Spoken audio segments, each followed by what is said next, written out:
লায়াস্তাখলিফান্নাহুম feel আরদি কামা ইস্তাখলাফাল্লাযীনা মিন ক্বাবলিহিম। ওয়ালাইকুম আসসালাম ওয়া রাহমাতুল্লাহি ওয়া বারাকাতুহু। আলহামদুলিল্লাহ, সাল্লাতু ওয়াসসালামু আলা রাসূলিল্লাহ। সুমন্ত হারুল ইসলাম ভাই দোহা কাতার থেকে আপনি জানতে চেয়েছেন সংক্ষিপ্ত পরিসরে একটা মেয়ের বিবাহ সাথী হয়েছে, রেজিস্ট্রি হয়েছিল, বিবাহ সাথী কিন্তু সংসার হয় পরে তালাক হয়ে গেছে, দুজনের মাঝে বিচ্ছেদ হয়ে গেছে। এখন আর একটা ছেলের সাথে মেয়েটা বিবাহ করতে চায়, কিন্তু তার বাপ মার অসম্মতিতেই সে দাবি করছে যে তালাক প্রাপ্ত অথবা বিধবা মেয়ে ওলি ছাড়া গার্জেন ছাড়া বিবাহ বসতে পারবে। এই কথা কতটুকু সত্যি? এই কথা মোটেই ঠিক না। তার এই অযুক্তি কথা, তার বাড়াবাড়ি। নিজের মন গড়া কথা বললে হবে নাকি? কুমারী হোক অথবা সাইয়েবা, বিকির হোক সাইয়েবা হোক, কুমারী হলো যে সময় এটাকে আরবিতে বলা হয় বিকির, আর নন কুমারী মানে কুমারী হলো যেটা মেয়ে বিবাহিত হয় না এখন, আর বিবাহিত মেয়ে যাতে সব বিবাহিত অবিবাহিত, মোট কথা হলো বিবাহিত অবিবাহিত সকল মেয়ের ক্ষেত্রে ওলি জরুরি। ওলি ছাড়া বিবাহ বাতিল, স্পষ্ট। ওলি অত্যন্ত গুরুত্বপূর্ণ মেয়ের সম্মান মর্যাদা এবং তার ভবিষ্যৎ, এবং এটা বহুত কল্যাণ রয়েছে। অলিকে বাবা, বাবা না থাকলে ছেলে, ছেলে না থাকলে ভাই, অথবা যে অল্প বয়সের মেয়ে হলে বাবা না থাকলে দাদা আছে, ভাই আছে, এরা অলি গার্জিয়ান হবে। সুতরাং অলি ছাড়া বিবাহ হবেই না, কোনোভাবেই বিবাহ সম্ভব না, এটা স্পষ্ট। যত বিধবা মেয়ে হোক অথবা বিবাহিতা হোক অথবা অবিবাহিতা হোক, সবার ক্ষেত্রে অলি জরুরি। আল্লাহর নবী সাল্লাল্লাহু আলাইহি ওয়াসাল্লামের স্পষ্ট কথা, লা নিকাহা ইল্লা বিওয়ালিয়িন, অলি ছাড়া বিবাহ নাই সবার ক্ষেত্রে। এখানে কোনো খাস করা হয় না কোনো মেয়ের হতে। আবার হাদিসে আসছে, আইয়ুমা ইমরাতিন নাকাহাত বিগাইরি ইজনি ওয়ালিহা ফানিকাহুহা বাতিলুন। যদি কোনো মেয়ের বিবাহ অলি ছাড়া গার্জিয়ান ছাড়া হয়ে যায়, তার নিকাহ বিবাহ বাতিল বাতিল বাতিল, তিনবার কথা হয়েছে।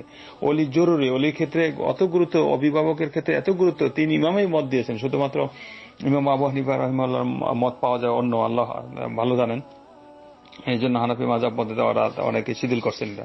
কিন্তু অলি হাদিসের দৃষ্টিতে অত্যন্ত গুরুত্বপূর্ণ থাকতেই হবে। সেটা হোক কুমারী হোক, নন কুমারী হোক, বিবাহিতা হোক, তালাকপ্রাপ্ত হোক, সবার ক্ষেত্রে গার্জিয়ান দরকার। এক্ষেত্রে পার্থক্য হইল যে অবিবাহিত মেয়েগুলো, যেটা অল্প বয়সের মেয়েরা, বিবাহ এখনো হয় নাই, তাদের অনুমতি কিভাবে হয়? তারা যদি চুপ করে থাকে, চুপ করাটাই অনুমতির প্রার্থনা বোঝা যায়। কিন্তু যারা অবিবাহিত নয়, মানে বিবাহ হয়েছে, তালাকপ্রাপ্ত অথবা স্বামী মারা গেছে, এই সমস্ত মেয়ের ক্ষেত্রে চুপ করে থাকলে হবে না। এই সমস্ত মেয়ের ক্ষেত্রে মুখ দিয়ে কথা বলতে হবে, আমি রাজি আছি, এবং কথা নিজেরা বললে হবে না, দুইজন সাক্ষী, ন্যায়পরায়ণ দুজন সাক্ষীর সামনে বলতে হবে। সাক্ষী ওখানে থাকতে হবে যে হ্যাঁ আমি রাজি হয়েছি, নাইলে উল্টা পড়লা, বিবাহের ক্ষেত্রে উল্টা পড়লা না, এটা হাসি খেলার জীবন না এটা।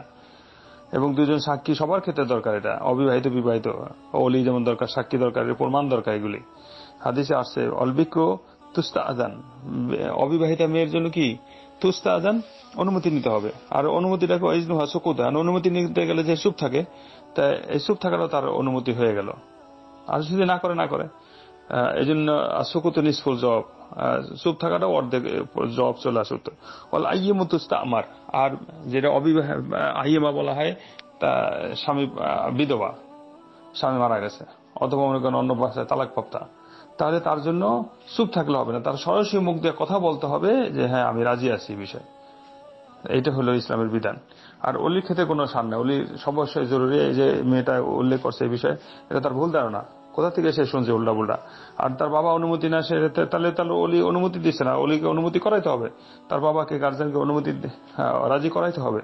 নিজে না পারলে মা দিয়া করাবে, মা না থাকলে অন্য দিয়া করাবে, আত্মীয় স্বজন দিয়ে করাবে।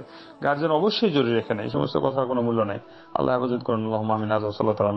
আসসালামু আলাইকুম ওয়া রাহমাতুল্লাহি ওয়া বারাকাতুহু।